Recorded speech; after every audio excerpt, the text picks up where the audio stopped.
Today we're going to do a little reenactment of a peace recruiter as opposed to a military recruiter. What we're talking about is a mortal danger to our children, and that's not an exaggeration. There's a body count that we all know about that I get news of daily because I subscribe to the Department of Defense press releases, and so I'm made aware anytime a soldier, sailor, Marine, or Air Force personnel is killed anywhere in the world, and obviously the hot spots now are Afghanistan and Iraq. But that's not part of the recruiting literature, and they need to hear, these kids need to hear the full story. They get the 4-color brochures with pictures of happy, smiling young people working with each other, and happy to be doing what they're doing, and very patriotic with flags waving. They don't get the picture of the other flags, the ones that are draped around the caskets coming back into Dover Air Force Base from the mortalities that are suffered abroad. Right now, you won't hear from a military recruiter, if you're a high school student, that there are 75,000 plus casualties from this global war on terror just on the American side. Pushing 5,000 deaths and about 70,000 injuries, and this is a conservative estimate. That's not what you hear from the recruiters, and simply put, it's not fair that our children don't hear the full story. They need to make an informed decision about things that can affect their lives forever, or even their possibilities of having a life.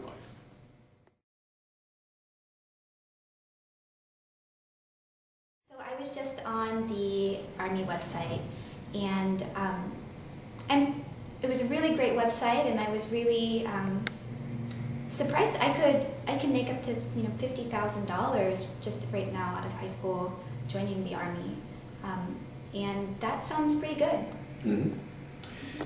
And they've got all the money so that they can make these kinds of claims, and they can come to you and make you these kinds of offers.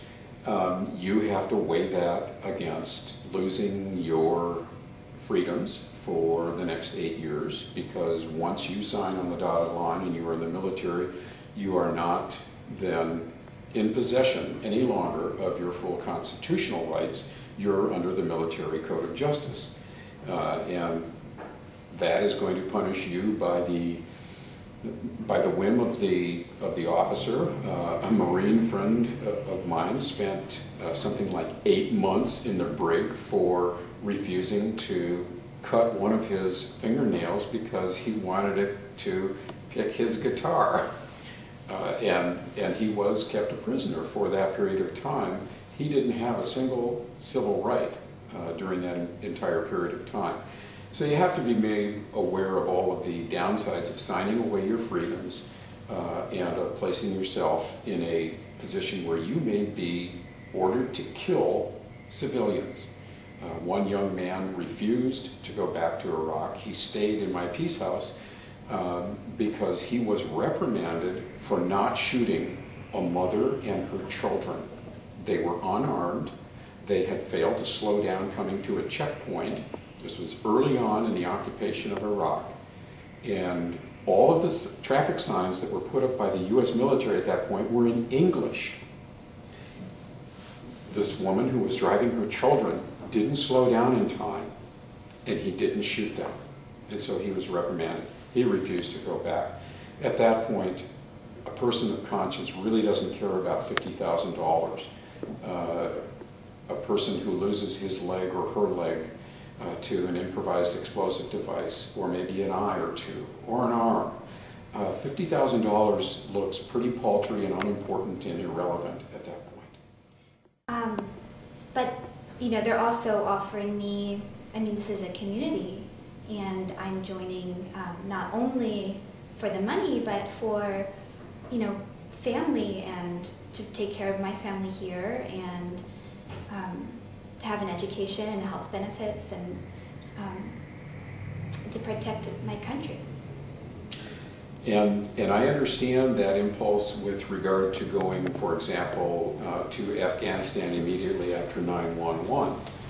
The Afghanistan experiment is turning out to be a failure, generally speaking. It's very hard to impose democracy. That's almost I guess I would call it an oxymoron. You can't install democracy at the point of a gun or by first bombing with cruise missiles and other ordnance. This is not the way it works, and in fact, we're giving democracy a bad name globally. Now, you have to really be part of a huge incompetent effort to give democracy a bad name, because democracy, regardless of all of its flaws, still, I think, most of us who live in a democracy would call it kind of similar to what Winston Churchill once said when he said it's the worst form of government except for all the rest. So you really have to, you really have to be doing something pretty negative to give democracy a bad name. And unfortunately, that's exactly what's happening. We're spreading a negative attitude about democracy. And we're doing it both in Iraq and in Afghanistan. There was a priest in Chile who gave testimony as far as living under the regime of Pinochet. And he said, when you have a gun to my head, I'm going to say what I think you want me to say. The minute you take the gun away, I'm going to say what I want. And this is exactly what we are looking at in Iraq and Afghanistan. The minute that we leave, people are going to figure out their own system. So unless we want to occupy and militarily occupy those countries forever, we are faced with that lack of exit strategy.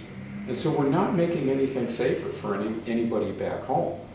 We're using what one of my students called the leaf blower dandelion theory of fighting terrorism, where we have all these fully ripe heads of dandelion seeds and we're using a leaf blower, and it's just spreading terrorism. Every time a Predator or Reaper drone missile kills another innocent family in Pakistan, that just creates more terrorists because it radicalizes people, as it would if some of your family members had been killed. You would become pretty radical about wanting to do something about that. But it's very interesting, but actually I don't have any other alternatives. It's either, I haven't had very good grades in school, so it's either, just some job, or it's join the military. What kind of jobs are out there for somebody like me? It's harder. You're right. It's harder to find alternative ways to either get an education or to work your way up in the work world. But it's not impossible. And I've had experience directly with students over the years, directly with high school students who have come back to me years later because I've done counter recruiting, 20-some years, and at post-secondary fairs and being almost in direct competition, being in direct competition with the military recruiters. And students have come back to me some years later and said, I am glad that you challenged me to try to find my own financing, other ways to find financing for an education, other ways to try to learn and earn at the same time. Yes, it's hard work. Yes, the military seems like the simple, sign on the dotted line and we'll take care of everything else solution. So if that's all you're looking for, and you're willing to live with all of the other consequences to your soul, to your spirit, and to your body, then the military is going to look more attractive to you. If you're willing to get out and really do the investigative work and really work with people to try to find your own path, there are people who will want to be helping you to do that.